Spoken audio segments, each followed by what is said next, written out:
Bonjour et bienvenue dans un nouveau podcast. Je m'appelle Marion et ma mission est de vous guider au mieux en vous donnant des conseils sur mes expériences, mon savoir et de vous proposer des solutions sur une thématique de développement personnel ou de voyage afin d'évoluer en tant que personne et dans votre vie. Chaque semaine, le mardi à 18h, je vous propose un nouvel épisode sur mes phases d'introspection, de ma perception du monde et de ce qui peut vous inspirer dans le but d'éveiller les consciences. Vous savez qu'on bouge beaucoup en ce moment et c'est pour ça que je dois toujours trouver des bons endroits pour enregistrer sans qu'il n'y ait trop de bruit. Donc là, je suis dans le van actuellement, je reviens de la plage. On est situé dans le NSW vers Sydney et il y a un petit peu de vent et de grillons, donc j'espère que ça ne fera pas trop de bruit. Je regardais les notes sur mon carnet et je suis tombée sur une problématique qui m'a marquée tout au long de mon enfance, mais aussi dans ma vie en général. Je me suis toujours sentie en décalage par rapport aux autres. Comme certains et certaines le savent, je tiens un carnet de personnalité qui m'aide à me connaître mieux. Et dedans, j'écris un maximum de choses sur ma personnalité, ce que j'aime, ce que je n'aime pas, ce que je voudrais ou non, comment je me projette dans quelques années, dans différents domaines de ma vie, ce que je dois travailler en tant que personne, mes qualités, mes défauts, etc. Je pense que chacun devrait en avoir un pour s'aider et s'améliorer de jour en jour. Et donc, je vais vous parler de mon expérience, mais aussi vous donner des conseils sur cette problématique qui est quand même assez marquée pour beaucoup de gens, et encore aujourd'hui pour moi. Selon moi, nous avons un facteur inné et acquis. L'inné est notre caractère que l'on ne change pas, nos traits de personnalité les plus marqués, et l'acquis vient au fil du temps et modifie la perception du monde, des choses, les goûts, les envies, l'amitié, les relations amoureuses, le travail, les problèmes que l'on rencontre ou autres. Ça, c'est ce que j'appelle les influences extérieures.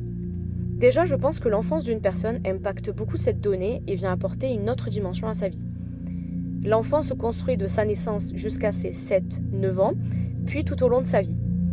Je vous ai parlé la semaine dernière des empreintes prénatales et natales, et celles-ci viennent s'ajouter lors de la construction d'un enfant. Donc si par exemple une mère perd un membre de sa famille et a eu un traumatisme durant sa grossesse, le fœtus va vivre ce traumatisme d'abandon et de frustration avec elle. Et si l'enfant n'est pas guéri durant sa construction, ce trauma va évoluer et ça risque de s'agrandir et de se transformer en traumatisme pour lui aussi. Selon les aspects de son caractère, il peut se former une carapace ou enfouir celui-ci et ne pas en parler, ou alors grandir avec et trouver des solutions tout seul à un problème, ou tout simplement guérir seul. Ça peut être évidemment d'autres exemples, mais j'ai choisi quand même un gros trauma. Pour ma part, suite à mes traumatismes du passé, je les cite vite fait ici, mais j'en ai déjà parlé dans mes autres podcasts, ma façon de faire a été de rester dans ma bulle, en parler vite fait à mes amis, mais vu que ça a créé chez moi une frustration, les résultats a été une peur de l'abandon. Alors, moi j'appelle ça un type de personnalité abandonnique. Je me qualifie comme ça parce que ce n'est pas seulement une peur de l'abandon, ça fait partie de ma personnalité. La peur de l'amour, la peur de l'échec. D'ailleurs, la peur de l'échec, je pense que ça serait important que je fasse un podcast dessus. Mais aussi un attachement insécure. Alors, en psychologie, vous avez 4 types d'attachement à connaître. L'attachement sécurisant, c'est la figure d'attachement qui est sur une base sécurisante d'exploration de l'environnement. Et l'enfant recherche les contacts physiques et les retrouve. Ensuite, il y a l'attachement anxieux et évitant. C'est l'enfant qui explore son environnement seul, mais évite la figure d'attachement lorsqu'il le retrouve. Quand on parle de figure d'attachement, en général, ce sont les parents, la mère, le père, ou alors un pilier central. En fait, par exemple, si vous avez votre figure d'attachement qui est votre père ou votre mère au début de votre vie, et bien au fil du temps, ça va devenir votre partenaire. Ensuite, il y a l'attachement anxieux ambivalent. L'enfant éprouve de la difficulté à se séparer de la figure d'attachement, mais il évite les contacts lorsqu'il la retrouve. Et vous avez l'attachement désorganisé, désorienté. C'est toute une stratégie de l'enfant pour affronter la détresse avec l'aide de la figure d'attachement, et tout ça échoue.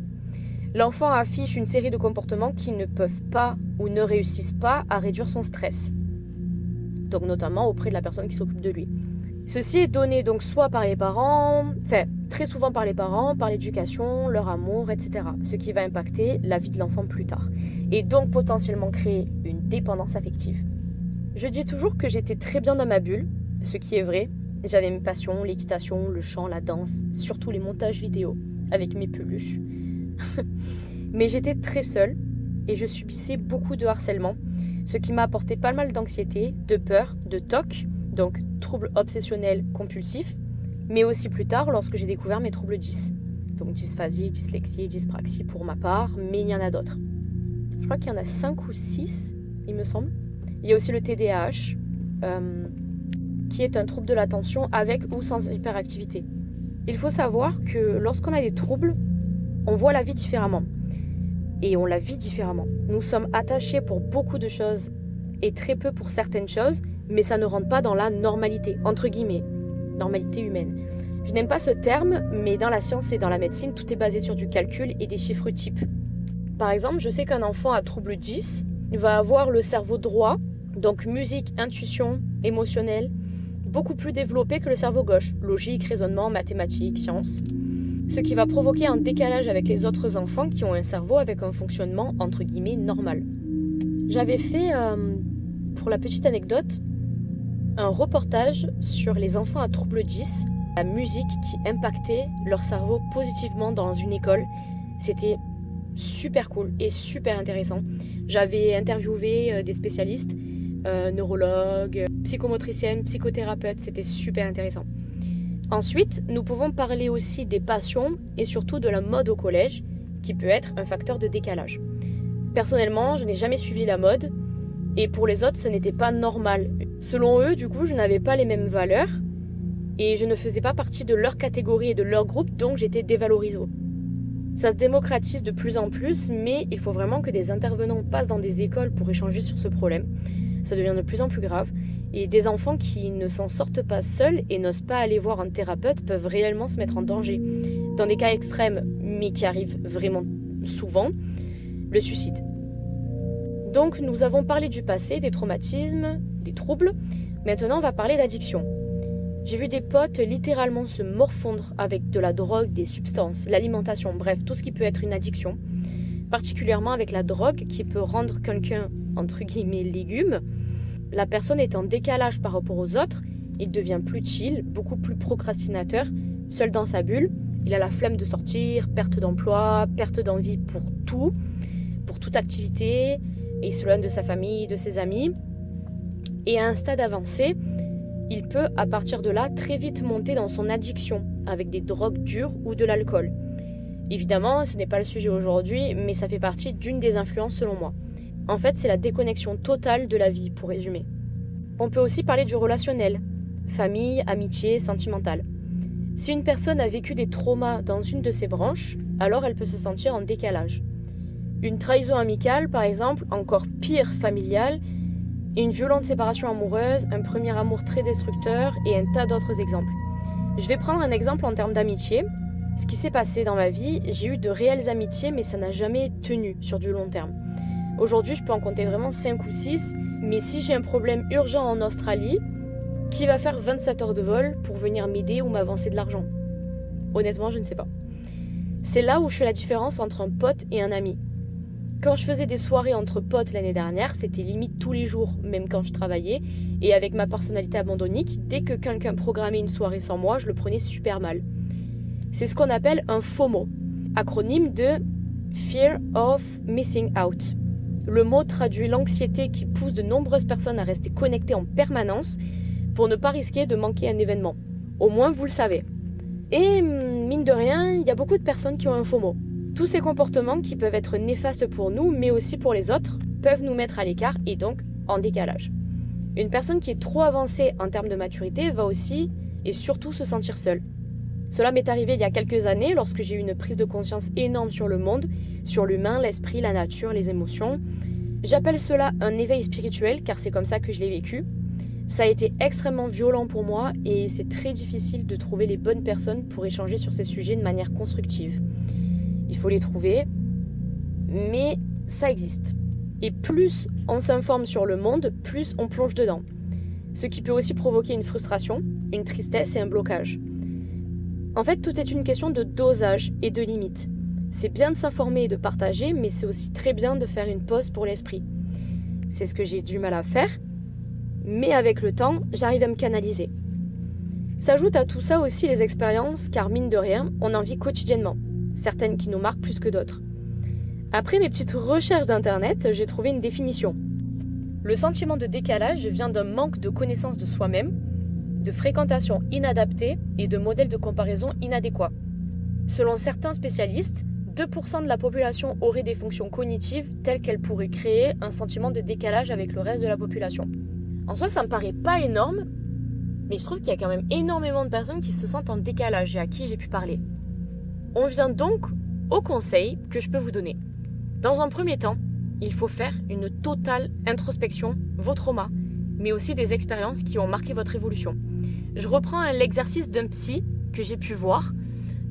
Vous écrivez les 7 pires expériences et les 7 meilleures que vous classez.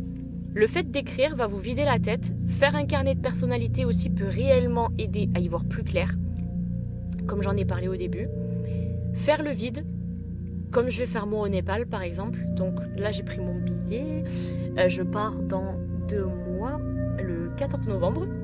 Je vais faire une retraite spirituelle dans un centre Vipassana, dans un silence total. Et ça peut vraiment vous aider. Attention, ce n'est pas une solution miracle, ce n'est pas fait pour tout le monde, il faut vraiment être prêt. Ça vient vraiment à l'intérieur de vous. La thérapie peut énormément aider et aller voir un psy ne signifie pas forcément avoir un problème ou avoir honte. Il y a des potes à moi qui vont juste pour parler et vider leur sac. Maintenant en France, vous avez 8 séances gratuites par an. Si vous sélectionnez un psy sur le site Mon Psy, il me semble que j'avais vu ça, c'est remboursé par votre sécurité sociale. Ensuite, il y a la médecine douce, la chiropractie, comme j'en ai parlé la semaine dernière. Et il y a aussi les voyages. Et comme je dis depuis que je suis partie, le voyage fait le tri. Le tri de tout. Des problèmes, des amis, des expériences. De ce qu'on veut, de ce qu'on veut plus. Bref. Ça ne résoudra pas vos problèmes profonds du fait de partir, car il ne faut pas fuir un problème, mais plutôt le confronter en face. Et surtout vos peurs. Donc faire une introspection, mais voyager aide à la recherche de soi et à l'épanouissement. Vous rencontrez des gens, vous partagez des expériences, vous parlez, vous faites votre propre avis. Et ça, c'est le plus important. Il faut sortir de sa zone de confort, n'écoutez personne qui va entraver vos projets ou se mettre entre votre projet. Si vous avez envie de partir, vous partez. Si vous avez envie de faire un projet, de vacances, de voyage, de projet pro ou autre, foncez. Il faut sortir de sa zone de confort. Pas besoin de voyager pour ça, mais juste changer ce qui ne va pas dans votre vie. Changer de boulot, d'appartement, de fréquentation. Tout se fait à l'intérieur de vous encore une fois. Il faut le sentir et le vivre. Je pense que j'en ai déjà parlé dans mon premier podcast, ou mon deuxième, je sais plus. Vous êtes le résultat des 5 personnes que vous fréquentez le plus. Donc si par exemple, vous n'êtes pas en adéquation avec vous-même, c'est que peut-être que votre entourage n'est pas forcément bon. Je parle d'entourage, ça peut être des amis, des fréquentations ou tout simplement la famille. Des fois, il faut arriver à faire le tri et à dire stop en fait. Il ne faut pas vivre à travers les autres, mais vivre pour soi. Et si les gens ne sont pas d'accord avec vous, c'est qu'ils ne sont pas faits pour être avec vous en fait. Vous les laissez, c'est pas grave. Si c'est trop difficile, communiquez avec les bonnes personnes. Suivez votre intuition. Il faut le sentir et le vivre. Il y a l'intuition de la tête et l'intuition du cœur. Vous suivez celle du cœur. C'est un peu bateau, mais ça c'est vrai. J'ai beaucoup parlé des expériences négatives, mais en fait, quand on prend du recul, aucune expérience est néfaste. Elles nous forgent, elles nous rendent plus forts. Pour le coup, je ne changerai rien au monde, ma vie et mon passé. Je suis comme ça maintenant grâce à tout ça, donc je ne regrette rien. Osez sortir de son train-train, même si c'est une épreuve pour vous, vous serez fiers de vous. Aller au bar, rencontrer une nouvelle tête, trouver une nouvelle activité, bref, mettre du renouveau dans son quotidien, affronter ses peurs et surtout aller à la découverte de soi. Pour finir, quelques petites questions auxquelles je peux répondre. Comment arriver à s'aimer ? Alors s'aimer est très important, très compliqué, pour être épanoui et ne pas être dépendant de quelqu'un pour s'aimer soi-même. Un exercice qui marche bien, que j'ai beaucoup fait, vous vous regardez dans une glace chaque matin en vous répétant que vous êtes beau ou belle. C'est tout bête, mais quand on se convainc de quelque chose, ça devient une habitude et puis un trait de personnalité. Il y a un tas d'autres exercices, mais je vous conseille celui-ci. Ensuite, comment arriver à s'accepter ? Alors, voir déjà ce que l'on peut changer ou non sur nous-mêmes. J'ai fait mes petites recherches pour ne pas dire n'importe quoi. Sont innés les caractères biologiques ou psychologiques que l'être vivant possède à la naissance et qui sont donc censés ressortir à sa nature ? sont acquis les caractères postnatals dépendants de l'environnement et qui sont donc supposés non essentiels ou accidentels, ou entre parenthèses superficiels. Donc on peut changer notre perception de voir le monde, changer de quotidien, changer notre vision de nous-mêmes, changer certains traits de personnalité et évoluer. Quand on travaille pour devenir la personne que l'on veut être, on arrive à s'accepter. Quand on voit nos capacités, que l'on est fier de notre job, de notre vécu, quand on a une bonne estime de soi, qu'on s'aime et qu'on s'accepte. Et surtout quand nous arrivons à faire le tri sans se soucier de ce que les autres pensent, ça a du monde de travail, mais c'est largement faisable. Comment vivre en communauté en se sentant en décalage par rapport aux autres ? Ça sera ma conclusion. Il vous faut accepter 2 choses. Vous ne pourrez pas sauver les autres, et les autres n'évolueront pas dans le même sens que vous. Tout comme moi, il y a des gens qui vont être dans l'euphorie de partager leur démarche de développement personnel, spirituel, à beaucoup en parler. Soit ils optent pour la posture du sauveur, soit ils optent pour une critique vis-à-vis des autres, des personnes qui n'ont pas demandé à ce qu'on leur change des schémas de pensée.